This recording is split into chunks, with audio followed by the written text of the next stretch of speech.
Hi, everyone. I'm doing a little bit of an experiment today using the Zoom feature or the Zoom app to record and to screen share. I had an interaction with someone last night. Uh, there's a lot of high tensions. Actually, it didn't have very much to do with the vote. So in some ways that kind of made it more difficult, right? Because I just kind of on, we're kind of in a zone and then someone wants to bring up another topic, something else that they're concerned with, and you don't even really care very much, but it's on their agenda. And so it just the whole interaction, even though I felt like I was speaking truthfully, I wasn't in a conciliatory mood.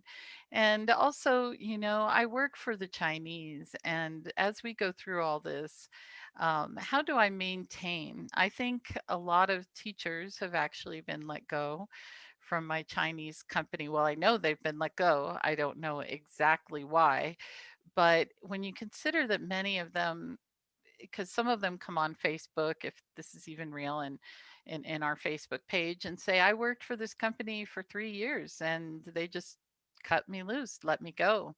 And we had a whole reformation process like last April. I didn't know what was going on. They cut our pay. They were screening everyone. So I made it through that. I passed all those screenings. And then the number of teachers reduced significantly, so much so that the company changed some policies in a really bad way. Like we have a way to end our classes after 2 months, and I had some of mine set up to end, and they just decided, no, sorry, you can't end those. And I'm like, okay, they're just changing the terms of our contract, and we really just don't even have a contract anymore, which is kind of where it stands. So, how do I act? How do I respond as a Christian? It's very easy just to slip into, you talk about it with your cohorts, your coworkers. We message each other like, yeah, what's this? What's going on? You're trying to figure stuff out as much as you are complaining about how horrible everything is.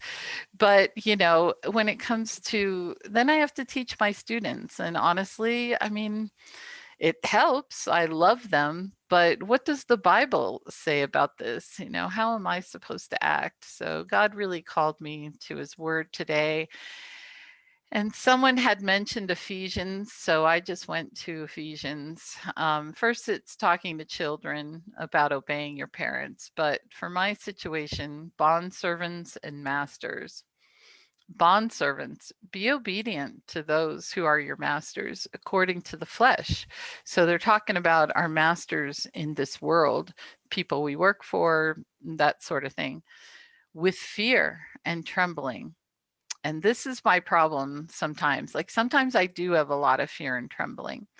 I have kind of lived that way since I became a Christian when it comes to living in the kingdom and serving in the kingdom. I did a lot of things because just fear of God. It's not fear of, it shouldn't be fear of people, but maybe we bring a lot of baggage with us from our former life.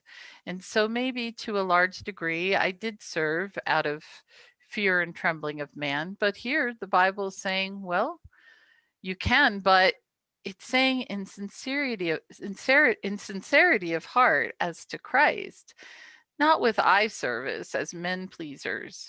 So I'm not supposed to do it to please men.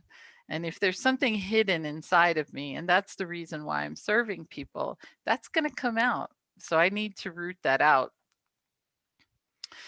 Yes, but doing the will of God from the heart with goodwill, doing service as to the Lord and not to men, knowing that whatever good anyone does, he will receive the same from the Lord, whether he is a slave or free.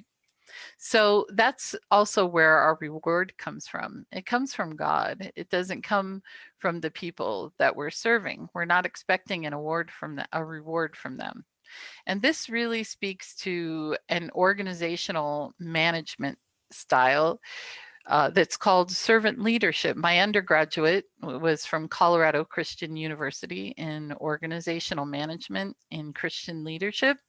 And so this was basically the style of leadership that I chose that seemed right for a Christian to use in the world, to serve people. And God says that it doesn't matter whether slave or free, where I'm doing it because I have to, and I want, and I'm doing it, or because I want to, I'm doing it. It doesn't really matter. I'm going to get the same reward. So if I'm going to get the same reward, should I go around acting oppressed by my employers? So I don't really. I don't. I like probably like many of you, when we go into our jobs, we just sort of, we have a suit that we put on, we zip it up. In sales, when my ex-husband was in sales training, and I listened to a lot of his materials as a business major. I was curious. I was wanted to be a helper to him and to learn more myself. And for sales, which to me is one of the most difficult things there is to do, you have to zip up a bag and just put on your skin and go out there and just do the sales thing. And that's how I am as a teacher now online. It's a very comfortable place for me just to settle in with my student, and it's me and them. Okay, there is no one else. And that's where I really have to also maintain like a peace of mind framework. I have to really block out the world.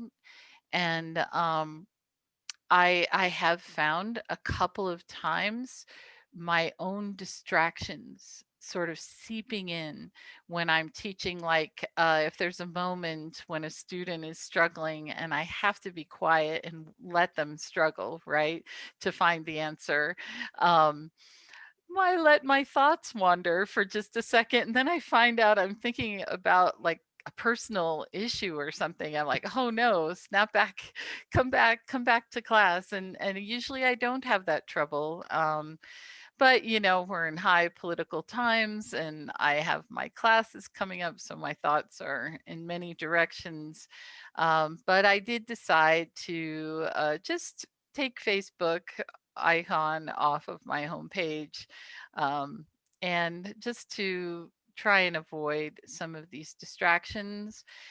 They might be very good conversations, but it might not be the right time to have them.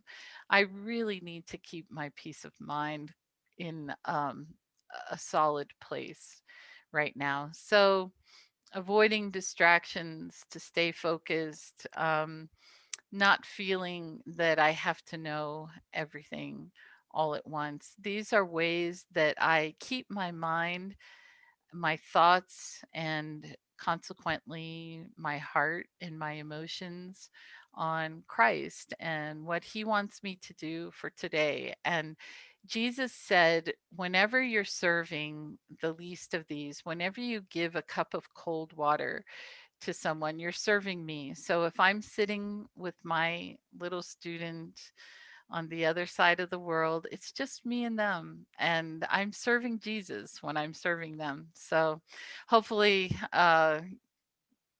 you gain something from my observations. I thank you so much for listening, and hopefully, this really works. I'm going to stop the share and end the recording. Have a great day, everyone. Happy New Year. God bless.